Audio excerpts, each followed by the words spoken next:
سامنے رکھیں۔ یہ بات بھی اہم ہے کہ دعا مانگنے کے لیے کچھ شرائط بھی ہیں۔ وہ شرائط دعا مانگنے کے لیے کیا ہیں؟ آئیے ان کو جاننے کی کوشش کرتے ہیں۔ اللہ رب العزت نے فرمایا وَإِذَا سَأَلَكَ عِبَادِي أَنِّي فَإِنِّي قَرِيبٌ أُجِيبُ دَعْوَةَ الدَّاعِ إِذَا دَعَانِ فَلْيَسْتَجِيبُوا لِي۔ اور اے حبیب مکرم صلی اللہ علیہ وآلہ وسلم، جب میرے بندے آپ سے میری نسبت سوال کریں تو بتا دیا کریں کہ میں نزدیک ہوں اور میں پکارنے والے کی پکار کا جواب دیتا ہوں جب وہ مجھے پکارتا ہے۔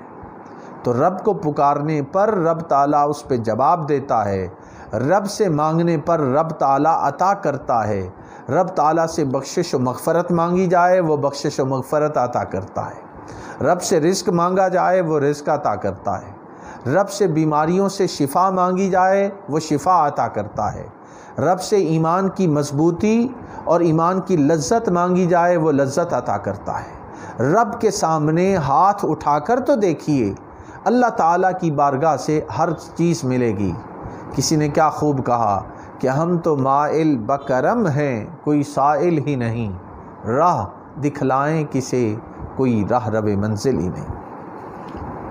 اب دیکھیے یہ اللہ تعالیٰ کا وعدہ ہے اور اللہ تعالیٰ انسان سے کیا ہوا وعدہ پورا کرتا ہے۔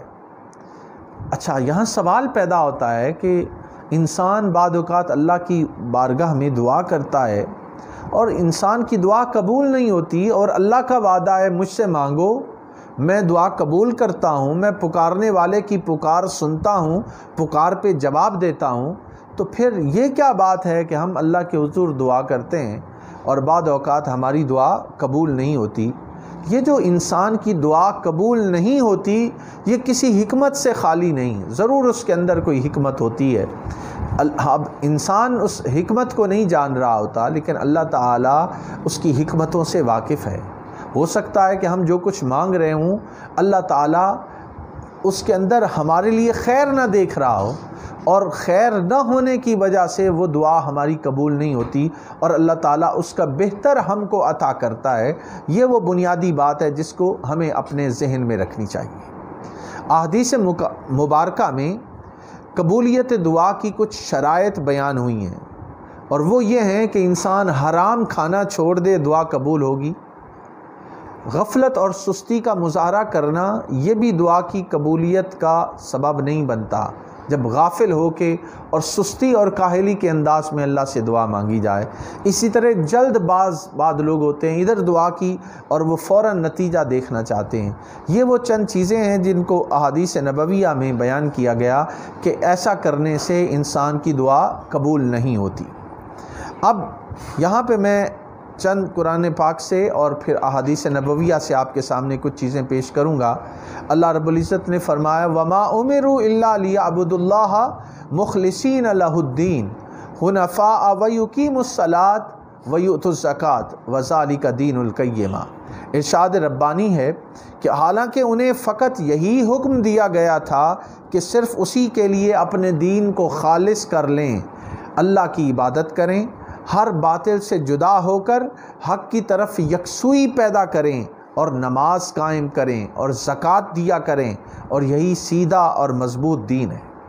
تو گویا خدا سے جب انسان دعا کرتا ہے تو یقین کی کیفیت سے دعا کرنا چاہیے۔ یقین ضروری ہے کہ میرا رب ضرور میری دعا سنے گا، میری مدد کو آئے گا اور میری ضروریات پوری ہوں گی۔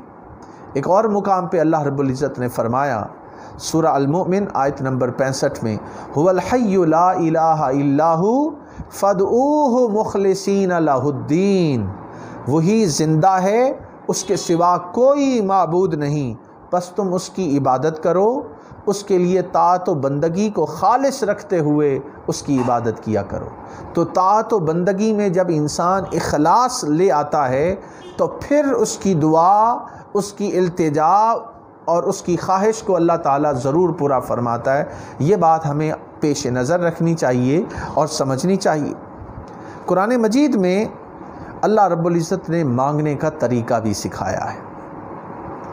آپ یاد کیجئے جب حضرت آدم اور حضرت حوا کو زمین پر بھیج دیا گیا تھا اور ندامت کے باعث وہ آسمان کی طرف اللہ نہیں دیکھ رہے تھے، اللہ تعالیٰ نے انہیں توبہ کے کلمات سکھائے، اور خود قرآن پاک میں اللہ رب العزت نے سورہ البقرہ کی آیت نمبر 37 میں اس کا ذکر فرمایا ہے، فَتَلَقَّى آدَمُ مِن رَبِّهِ كَلِمَاتٍ فَتَابَ عَلَيْهِ إِنَّهُ هُوَ التَّوَّابُ الرَّحِيمُ۔ پھر آدم علیہ السلام نے اپنے رب سے عاجزی اور معافی کے چند کلمات سیکھ لیے، بس اللہ نے توبہ قبول فرما لی، بے شک وہی بہت توبہ قبول کرنے والا مہربان ہے۔ تو خود فرمایا جا رہا ہے کہ انہو هو التواب الرحیم، بہت زیادہ توبہ قبول کرنے والا اور بہت زیادہ رحم فرمانے والا ہے۔ اگر آدم علیہ السلام کی اللہ نے دعا سن لی ہے تو کوئی وجہ نہیں ہے کہ ہم اگر اخلاص کے ساتھ، للہیت کے ساتھ، خلوص کے ساتھ دل سے اللہ سے دعا کریں اور وہ ہماری دعا نہ سنیں، یہ ہو نہیں سکتا۔ حضرت ابو ہریرہ رضی اللہ تعالیٰ عنہ سے مروی ایک حدیث پاک جس میں نبی پاک صلی اللہ علیہ وآلہ وسلم نے فرمایا، ادعوا اللہ وانتم موقنون بالاجابہ، اللہ سے ایسے دعا کرو اور کہ تمہیں یقین ہو کہ یہ ضرور قبول ہوگی۔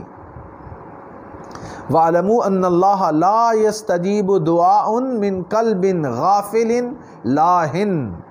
نبی پاک صلی اللہ علیہ وآلہ وسلم فرما رہے ہیں کہ اے لوگو جان لو کہ اللہ تعالیٰ غافل دل سے دعا قبول نہیں فرماتا۔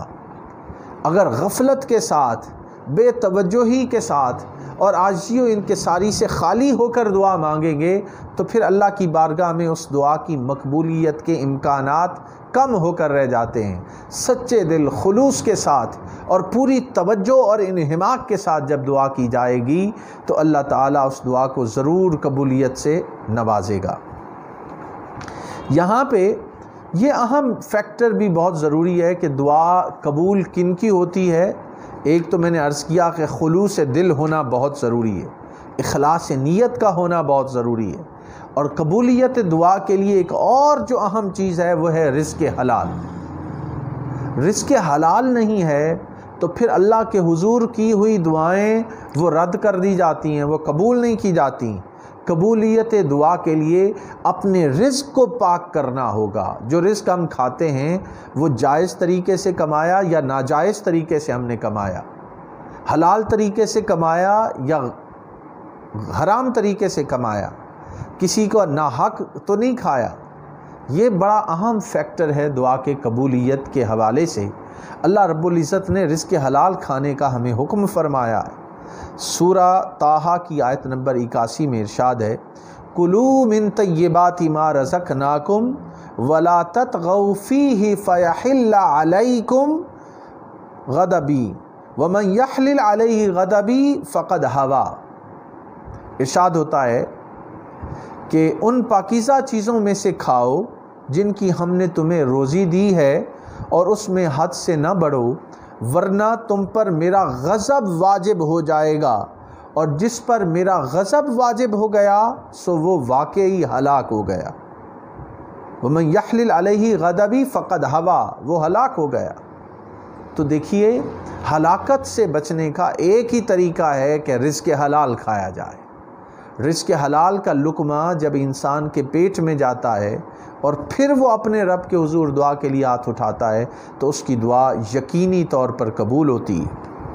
اسی طرح حضور نبی اکرم صلی اللہ علیہ وآلہ وسلم نے حضرت سعد رضی اللہ تعالیٰ عنہ کو فرمایا کہ اے سعد اپنی کمائی پاک رکھو، تمہاری دعا قبول ہوگی۔ یہ امام حیثمی نے مجمع الزوائد میں بیان کیا ہے کہ حضور علیہ السلام نے فرمایا اپنی کمائی پاک رکھو، تمہاری دعا قبول ہوگی۔ تو وہ دوست، وہ بھائی، وہ بہنیں جو یہ شکوہ کرتی ہیں کہ ہماری دعا قبول نہیں ہوتی، تو دیکھیں کہ کہیں ہمارا رزق وہ کہیں حرام کا تو نہیں ہے، اس کے اندر حرام کی ملاوٹ تو نہیں ہے۔ حرام کی ملاوٹ ہے تو فکر مند ہونے کی ضرورت ہے، اور اگر حرام کا نہیں ہے تو اخلاص سے اللہ سے مانگتے رہیں، اللہ تعالی ہماری دعاؤں کو ضرور شرف قبولیت بخشے گا۔ ایک اور بڑی اہم بات دعا کی قبولیت کے لیے وہ ہے اپنے گناہوں کا اعتراف کرنا، اور اپنے گناہوں پر سچے دل سے نادم اور شرمندہ ہونا، اور اللہ کے حضور توبہ کرنا۔ توبہ کرنے سے بھی اللہ تعالیٰ پھر انسان کے لیے اپنی رحمت کے، اپنی بخشش کے، اپنی عطاؤں کے، اپنی توجہات کے دروازے کھول دیتا ہے۔ قرآن مجید نے اس حوالے سے بڑی اہم بات بیان کی کہ دلوں کا سبب، یعنی دلوں کو غفلت جو ہے وہ گناہوں کی وجہ سے لگتی ہے، اور دل غافل ہو جاتے ہیں انسان کے۔ اللہ رب العزت نے فرمایا وآخرون اعترفوا بذنوبہم خلطوا عملا صالحا وآخر سیئا عسى اللہ ان یتوب علیہم ان اللہ غفور رحیم۔ اور دوسرے وہ لوگ کہ جنہوں نے اپنے گناہوں کا اعتراف کر لیا، انہوں نے کچھ نیک عمل کیے اور دوسرے برے کاموں کو غلطی سے ملا جلا دیا ہے، قریب ہے کہ اللہ ان کی توبہ قبول فرما لے، بے شک اللہ تعالیٰ بڑا بخشنے والا نہایت مہربان ہے۔ تو اب یہ دیکھیے کہ خلطوا عملا صالحا، کہ انسان سچے دل سے توبہ کرے اور گناہوں سے اپنے